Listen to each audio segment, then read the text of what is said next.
Okay, I'm gonna share my screen, and I'm just recording this so I can share it with you at the end, or hopefully try to share it if that works. But we'll see. Technology is not my strong point. So I think first of all, I think it's a really good first draft. I think you've done tons of work, and I can kind of see the economics come through really, really strong.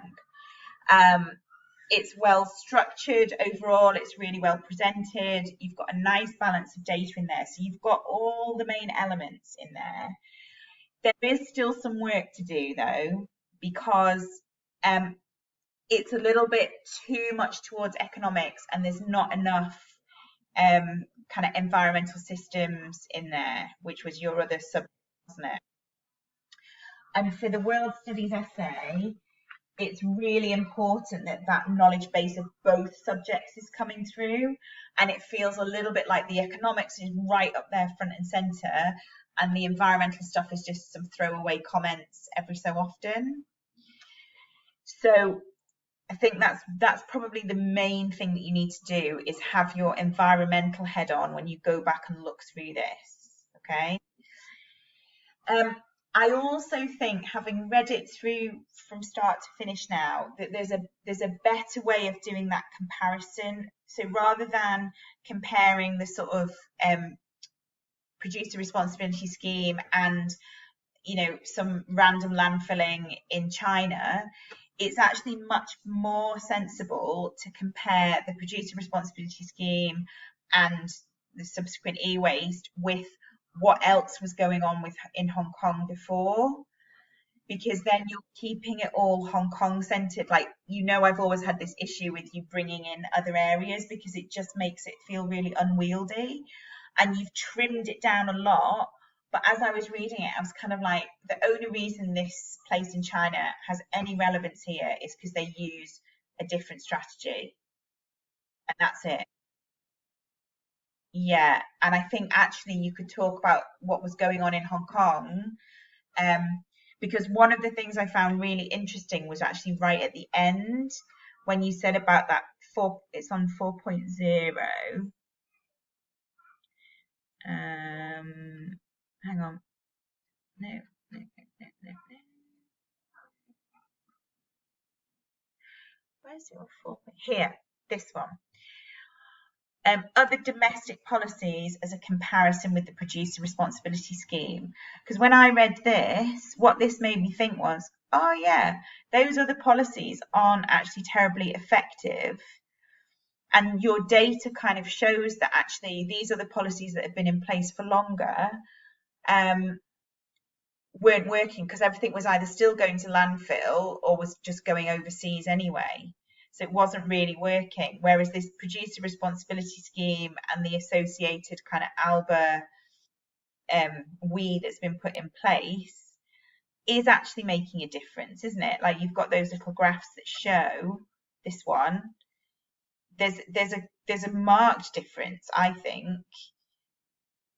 So I just think it would be a tighter essay, and it would be a more logical essay if you stick to Hong Kong and say, so, okay, this is the problem in Hong Kong, this is the landfill issue that we've got. In landfills, these are the environmental problems that happen. So you don't need to be going into tons and tons of detail about the Hong Kong situation, but almost saying the sorts of things you've said about the China example, you just shift that to a Hong Kong location. And then you're comparing like with like. You're comparing a scheme in Hong Kong with another scheme in Hong Kong and trying to show that in many ways this producer responsibility scheme is better.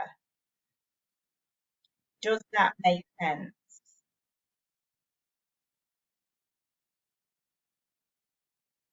Because it's a bit of a head shift around it, but I don't think it's actually masses of work shift. I just think it's changing how some of it feeds in. So if we go back to the beginning, and those articles I sent you like really late last night, sorry, tie into that whole idea. Just let me find this.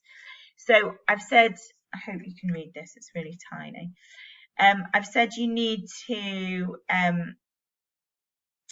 set the global scene for e-waste a bit more clearly, because again, in the introduction, you sort of mention it, but this whole World Studies essay says it's about taking a global problem and then almost investigating it at a more local scale.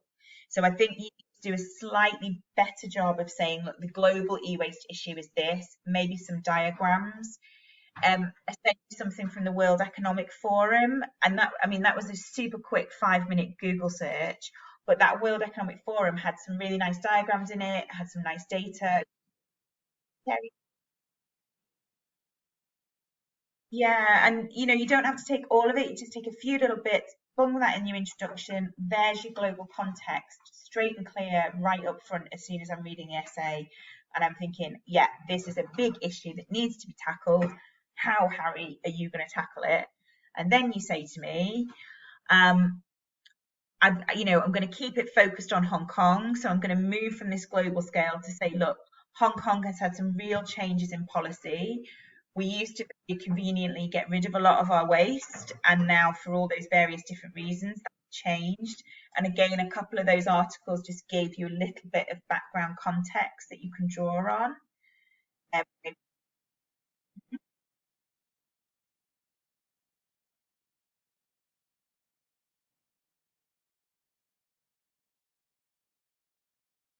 yes, yes, definitely. Because that's one of the other reasons why they're going to these other schemes, isn't it? Is that we haven't got enough space, everything's running out. So again, don't get too drawn into all the little minutiae of that. But if you can talk about landfill running out, loss of green space when we create landfill, and also then you can look at the environmental issues that you mentioned when you were talking about China, like the leaching of the chemicals and things when they're on landfill sites. But you can probably find some really nice little diagrams that show you environmental issues associated with landfill and kind of use that to link into the ESS a bit more. So, and again, I don't want you to spend 1,000 words doing this. This can be, 100, 150 words max, just saying, Hong Kong was traditionally using landfills or getting rid of it overseas. That's changed because of political. Yes. And then you can also focus more on the environmental benefits of the e-waste recycling, because that's the other thing that needs bolstering in your argument as well.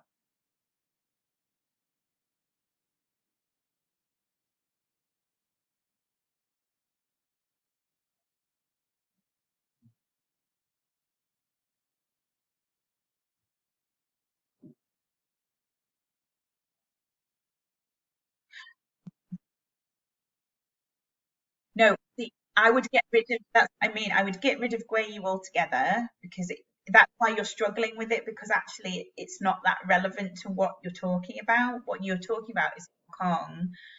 So talk about the issues in Hong Kong landfill. I know what you mean. It's very descriptive, isn't it? So where you do it, there's a little table. Um, so there's this bit here, isn't there? No, that's the introductory bit. Yeah, there's like that bit there, there's a little table and things. That's honestly, that's where I'd use diagrams and things. So if you haven't got tons of specifics, although you might find it a bit easier to find some stuff on problems with landfill in Hong Kong because it's probably a bit more written about it. Um, and then, use just some diagrams and things that you can annotate up to show all of those aspects.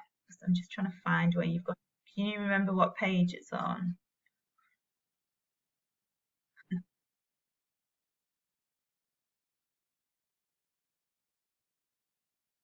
So we've got this bit here. Yeah. So I just think it needs to, yeah, you could do the weed park and you could do landfill in Hong Kong. You could do something a little bit arbitrary. So you could definitely put some diagrams in. You could come up almost with a bit of a scoring system, like a 1 to 5, one being, or whichever way you want, one being terrible and 5 being excellent, and say, in terms of chemical control, the weed part gets a 5, whereas landfill gets a 1. And then in terms of neutralizing chemicals or something, however these categories work. So it's a little bit arbitrary. It's not the most scientific because you're just coming up with a scaling system. What it then allows you to do, yeah, exactly. And then, yes, and you can then, it just says, the Wee Park scores 18 out of 20, whereas the landfill only scores 5 out of 20 on all of these categories. It's a bit like doing an environmental impact assessment, isn't it? That's actually what you are doing, is your own environmental impact assessment. But yeah, I think that's a good idea. Well done. That was your idea. Excellent. But keep it to, comparing to landfill in Hong Kong, and just kind of substitute this up a little bit.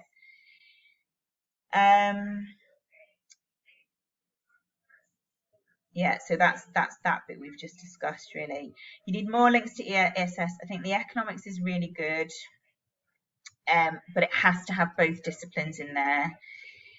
Your methodology is sound. It's really well explained. But again, I just compare the ALBA to the landfill in Hong Kong rather than the Grey U example.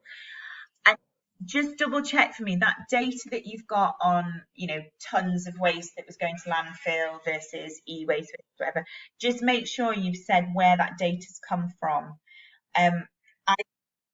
I'd scribbled on my notes, and then I'm not sure if you did say it later and I've just forgotten to go back, but just, whichever government website or wherever, just make sure that's really clear that that's where you're taking those numbers from.